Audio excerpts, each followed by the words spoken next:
প্রথম কথা হচ্ছে যে আপনার পায়ে আসলে সেদিন কি হয়েছিল? আমরা দেখলাম যে ঘটনা ঘটবার পরপরই সরকার থেকে একটা স্টেটমেন্ট দেওয়া হয়েছে যে জাবেরের পায়ে গুলি লাগেনি, কিন্তু আপনার পায়ের অবস্থা আমরা দেখতে পাচ্ছি ভালো না। আসলে কি হয়েছে? সেটা হচ্ছে আমরা বৃহস্পতিবার 4টা থেকে আর কি মূলত আমাদের অবস্থান শুরু হয়েছে। তো 4টার পর থেকেই আমরা মূলত সরকারের সাথে একটু যোগাযোগ করবার চেষ্টা করতেছিলাম। বিগত এক সপ্তাহ ধরেও আমরা চেষ্টা করেছি যাতে সরকারের একটা অ্যাপয়েন্টমেন্ট পাওয়া যায়। তো আমরা পাইনি, যার কারণে আমাদের যে হাদি ভাই তার ওয়াইফ সহ আমরা গিয়ে বসেছিলাম। তো মোটামুটি তাদের সাথে একটা নেগোসিয়েশন হয়েছে যে তারা এই দাবিটা আর কি জাতিসংঘের কাছে জানাবে। কিন্তু এই অন্তর্বর্তীকালীন সরকারই আমাদেরকে বলেছিল যে তাদের মেয়াদেই হাদি হত্যার বিচারটা তারা করে যাবে। আচ্ছা, তো যার কারণে আমরা আসলে তাদের প্রতি আশ্বস্ত হতে পারছিলাম না, কারণ সে ক্ষমতায় আছে আর মাত্র 5 দিন বা 6 দিন। তো সে একটা অ্যাপয়েন্টমেন্ট পর্যন্ত আমাকে দিচ্ছে না, যার কারণে আমাকে বাধ্য হয়েই ওইখানে যেতে হয়েছে। তো ওকে, ঠিক আছে, আমরা তাদেরকে একটাই অনুরোধ করেছিলাম যে আপনারা আমাদেরকে যাতে একটা সুনির্দিষ্ট তারিখ বলেন যে আমরা অমুক তারিখ, 7 তারিখ, 8 তারিখ, 9 তারিখ আমরা এই তারিখে জাতিসংঘের কাছে চিঠিটা প্রেরণ করবো। আপনারা জাস্ট এইটুকু আমাদেরকে বলেন, একটা পোস্ট দেন, আমরা চলে যাই। তো এরপরে আর তারা আমাদের সাথে কোনো যোগাযোগ কিছু করে নাই। তো পরবর্তীতে আমাদের যিনি প্রেস সেক্রেটারি, তিনি একটা পোস্ট দিলেন এবং সেখানে ইমিডিয়েট কথাটা বললেন, কিন্তু আসলে তারিখের কথা উল্লেখ করলেন না। তো যার কারণে আমরা যেহেতু অতীতে প্রতারিত হয়েছি, তো আমাদের কাছে মনে হয়েছে যে আমাদের আসলে তারিখটা না জেনে এখান থেকে যাওয়াটা ঠিক হবে না। তো এই জন্য আমরা হোটেল ইন্টারকন্টিনেন্টালের সামনে অবস্থান করছিল আমাদের একটা গ্রুপ, আর খুবই অল্প সংখ্যক 8 থেকে 10 জন যারা একদম ইনকিলাব মঞ্চের কোর মেম্বার এবং হাদি ভাইয়ের ওয়াইফ, যাদেরকে আমরা নিয়ন্ত্রণ করতে পারবো, তো তারা বসেছিলাম যমুনার সামনে। তো 12টার সময় কি করলো পুলিশ, পে স্কেলের দাবিতে ওই সময় একটা আন্দোলন চলছিল যমুনা ঘেরাওয়ের উদ্দেশ্যে। তো তাদেরকে বিক্ষিপ্ত করে দেওয়ার জন্য তারা তাদেরকে ওখান থেকে টিয়ার শেল, সান গ্রেনেড, জল কামান দিয়ে ওদেরকে বিক্ষিপ্ত করে দেওয়ার চেষ্টা করছিল। তো একটা জিনিস ভাবেন যে ওখানে কমপক্ষে হলেও 50,000 লোক চলে এসেছিল এবং তারা ব্যারিকেড ভেঙে ভিতরে ঢুকে গিয়েছে। তো তাদেরকে যমুনা পর্যন্ত যেতে দেয়া হয়েছে, তারা যমুনা পর্যন্ত গেছে, এরপরে তাদেরকে সান গ্রেনেড, টিয়ার শেল মেরে বের করে দেওয়া হয়েছে। তো আমি তাদেরকে আহ্বান জানাইছিলাম যে আমরা যেই জায়গাটুকুর মধ্যে বসে আছি, এই জায়গাটুকুর কাছাকাছি আপনারা কেউ আসবেন না। আমি হাত দিয়ে ইশারা করছিলাম। আপনি ভাবেন একটা অভূতপূর্ব ব্যাপার যে এই পুরো জাতি যে হাদির বিচারের দাবিতে একতাবদ্ধ, মানে তারা মার খাচ্ছে, পুলিশ তাদেরকে পেটাচ্ছে, টিয়ার শেল নিক্ষেপ করছে, সাউন্ড গ্রেনেড নিক্ষেপ করছে। আমি জাস্ট হাত থেকে ইশারা করতেছি আপনারা ওই পাশ থেকে চলে যান।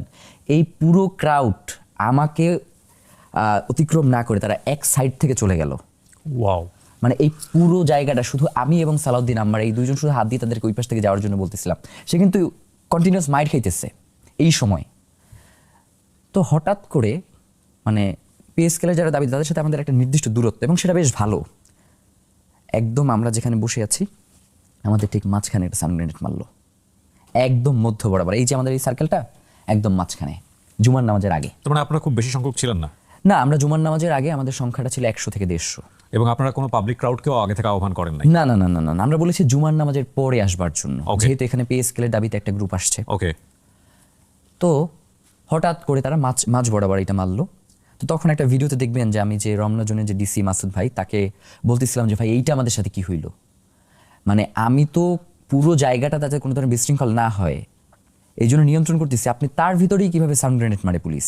সাথে সাথে আমাদের 5 জন ভাই আহত হইলেন। আমি সেই ছবিটা আবার ফেসবুকে দিলাম যে আমাদের 5 ভাই আহত হয়েছে। অবশ্যই আমাদের শান্তিপূর্ণ লড়াই চলবে 5 ভাই আহত হওয়ার পরেও।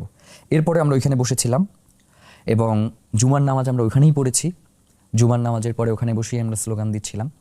তো ইতিমধ্যেই শহীদ হাদির যিনি স্ত্রী, তিনি অফিসার্স কোয়ার্টারের ওখান থেকেও একটা প্রবেশ পথ আছে যমুনার দিকে, ওখান থেকে তিনি প্রবেশ করতে চাচ্ছিলেন। তো আর আমাদের 6 থেকে 7 জন, এর বেশি না সংখ্যাটা, 7 জন 8 জন, তারা যমুনার সামনে বসেছিলেন। তো তাদের কাছে যাবেন হাদি ভাইয়ের ওয়াইফ। তো ওখানে তো কোনো মেয়ে নাই এবং আপনি জানেন যে হাদি ভাইয়ের ওয়াইফ প্রচণ্ড ধার্মিক একজন মানুষ। তো মেয়ে না থাকলে ওখানে তার কোন ধরনের সিচুয়েশন হয় বা না হয় একটা ব্যাপার তো আছে। তো আমরা জুমা এবং শান্তা, ঢাকা বিশ্ববিদ্যালয়ের আহ্বায়ক এবং জগন্নাথ বিশ্ববিদ্যালয়ের সদস্য সচিব, এদেরকে আমরা পাঠাচ্ছিলাম আমাদের প্রতিনিধি হিসেবে 2 জন মেয়েকে, যারা হাদিফের ওয়াইফের কাছে গিয়ে থাকবে। পুলিশ কোনোভাবেই তাদেরকে যেতে দিবে না। তখন আমরা বারবার অনুরোধ করছিলাম যাতে ওদেরকে যেতে দেয়া হয়। তো ওদের গায়েটায় হাতটা দিয়ে অস্তভূত অবস্থা করে ফেলছে ভিতরে, যেগুলো ক্যামেরায় আসে না, কারণ ওখানে ক্যামেরা প্রবেশ নিষিদ্ধ। এবং তার আগের রাতেই আমাদের সামনে মেইন স্ট্রিম মিডিয়ার লোকজনকে গাড় ধাক্কা দিয়ে বের করে দিছে পুলিশ।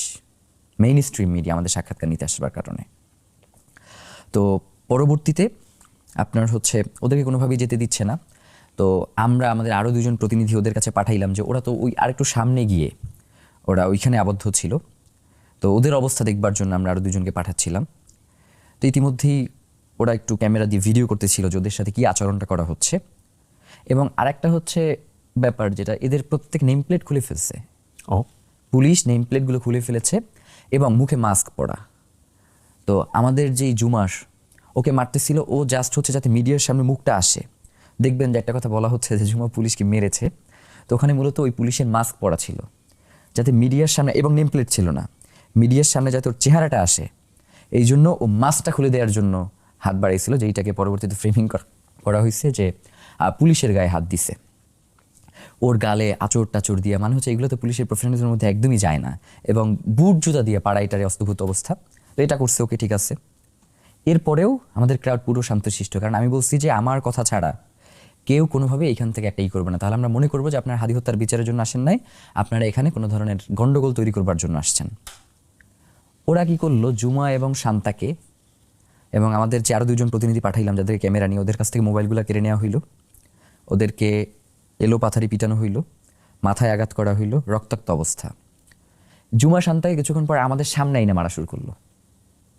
মানে ভিতরে মারতেছে সেটা এক জিনিস, কেউ দেখতেছে না, আমাদের সামনে এনে ওদেরকে মারা শুরু করলো। এবং আমাদের যেই যুবা, ও ঢাকা বিশ্ববিদ্যালয় ইনকিলাব মঞ্চে আছে, ওরে মেরে রক্তাক্ত করে ফেলছে। তো ও এসে আমাদেরকে দেখাচ্ছে, দেখেন ভাই আমার কিভাবে মারছে আর কি। এরপর কি কোনোভাবে ক্রাউড নিয়ন্ত্রণ করা যায়? আপনি আমাকে বলেন যে মানুষ দেখতেছে তার ভাই বোনকে তার সামনে মারতেছে,